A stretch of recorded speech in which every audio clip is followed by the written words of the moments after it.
Pertobatan yang ditolak Rasulullah. Alkisah, ada seorang pemuda Madinah yang pekerjaannya sebagai penggali kubur. Pemuda ini gemar mencuri barang-barang berharga yang dikuburkan bersama mayat. Tindakan ini dilakukan ketika keluarga jenazah meninggalkan kuburan, dia gali kuburan itu kembali untuk mengambil barang-barang berharga yang ikut dikuburkan bersama mayat. Dia akan mengambil kain kafan mayat jika kain itu dianggap berharga. Pada suatu hari, dia menggali kubur untuk jenazah seorang gadis nan cantik jelita. Begitu suasana sepi, ia menggali kembali kuburan gadis itu. Ia ambil kain kafannya, matanya nanar melihat indahnya tubuh sang gadis. Ia pun melampiaskan syahwatnya kepada mayat tersebut. Usai menggauli mayat itu, pemuda ini sangat gelisah. Ia merasa dikejar-kejar dosa. Ia pun datang ke Masjid Rasulullah di Madinah. Di sana ia ketemu Umar bin Khattab. Setelah mengucapkan salam kepada Umar, ia bertanya dengan cemas dan hati-hati. "Apa pendapat Anda jika ada seseorang yang berzina?"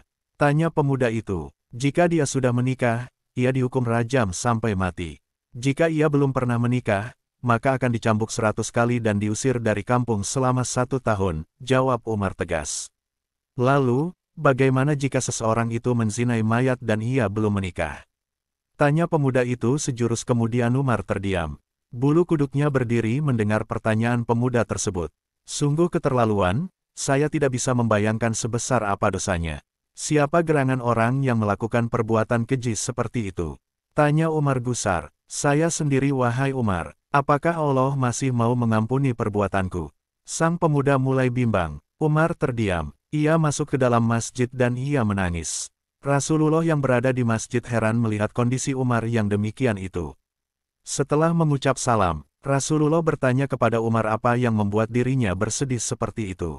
"Di luar saya menjumpai seorang pemuda yang membuat bulu kuduk saya berdiri, dan ia ingin bertobat dari dosanya," jawab Umar. Selanjutnya Rasulullah memerintahkan Umar bin Khattab untuk mengajak masuk pemuda tadi. Sang pemuda menangis terseduh-seduh sehingga membuat Rasulullah penasaran. "Mengapa engkau menangis wahai anak muda?" Tanya Rasul. "Aku terlalu banyak dosa. Aku takut jika Allah akan marah kepadaku ya." "Rasul," jawab pemuda itu, "apakah engkau telah menyekutukan Allah dengan sesuatu atau engkau membunuh orang yang tidak bersalah?" Tanya Rasulullah. "Tidak, ya Rasul, saya tidak pernah melakukan kedua perbuatan itu," jawab sang pemuda. Rasulullah berusaha menghibur anak muda itu. "Ketahuilah olehmu anak muda, Allah akan mengampuni dosamu sekalipun dosamu sebesar 7 kali lipat langit dan bumi." "Apakah dosamu sebesar Ummul Kursi?" tanya Rasulullah. "Lebih besar dari itu ya Rasul," jawab pemuda itu. "Apakah sebesar Arsy?" tanya Rasulullah penasaran.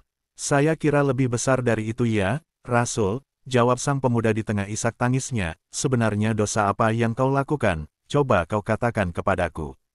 Pinta Rasul. "Sungguh saya malu untuk mengatakannya," jawab pemuda itu.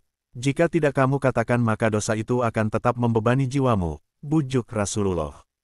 Pemuda itu terdiam, kepalanya menunduk melihat lantai masjid. Ia mulai memberanikan dirinya untuk mengatakan apa yang telah ia perbuat.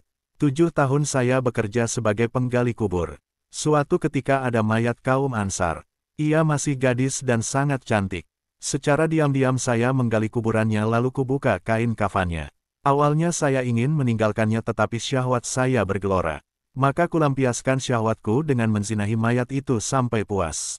Setelah itu saya tinggalkan begitu saja. Beberapa langkah saya hendak pergi meninggalkan kuburan itu tiba-tiba mayat itu bangkit dan berkata, "Sungguh, celaka engkau wahai pemuda, apakah engkau tidak malu kepada Tuhan yang kelak membalasmu di hari kiamat? Pada saat semua orang dituntut balas, engkau membiarkan aku dalam keadaan telanjang dan berhadas besar di hadapan Tuhanku."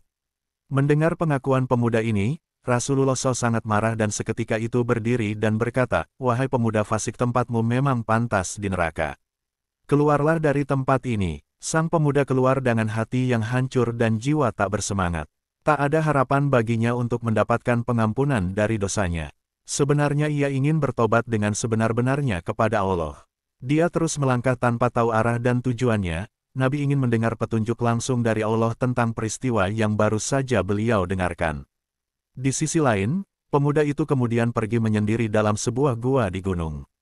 Di sana dia menangis, meminta ampun kepada Allah, dia bersumpah tak akan keluar dari gua sebelum Allah memaafkannya dan menyampaikan ampunannya itu lewat Rasulullah. Setelah 40 hari, tubuh dan wajah pemuda itu berubah drastis. Selama di dalam gua, dia hanya bertahan hidup dengan makanan yang dia temukan dalam gua. Ia berdoa, "Oh Tuhannya Nabi Muhammad, Tuhan Nabi Adam dan Hawa, jika aku telah Engkau ampuni, sampaikanlah kepada Nabi Muhammad dan para sahabatnya. Namun jika kau menolak tobatku ini, bakarlah aku di dunia dan bebaskan aku dari siksa di akhirat. Sungguh saya tidak akan sanggup menerima siksamu di akhirat kelak." Bersamaan dengan itu Allah mengutus malaikat Jibril untuk menemui Rasulullah. "Wahai Muhammad, Allah menyampaikan salam kepadamu," dan Allah bertanya, "Apakah engkau yang menciptakan makhluk?"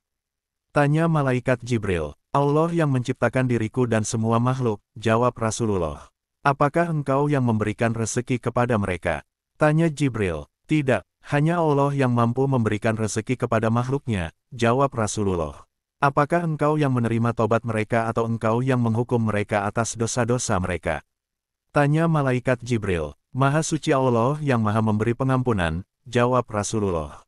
"Wahai Muhammad, Allah berfirman, maafkanlah hambaku, karena aku telah mengampuninya," kata malaikat Jibril, lalu turunlah ayat. "Dan orang-orang yang apabila mengerjakan perbuatan keji atau menganiaya diri sendiri, mereka ingat akan Allah, lalu memohon ampun terhadap dosa-dosa mereka, dan siapa lagi yang dapat mengampuni dosa selain daripada Allah. Dan mereka tidak meneruskan perbuatan kejinya itu, sedang mereka mengetahui." Ali Imran 3:135. Selanjutnya, Rasulullah memanggil pemuda tersebut dan memberitahukan bahwa Allah telah mengampuni dosanya dan menerima tobatnya. Tak lama kemudian pemuda ini meninggal dunia.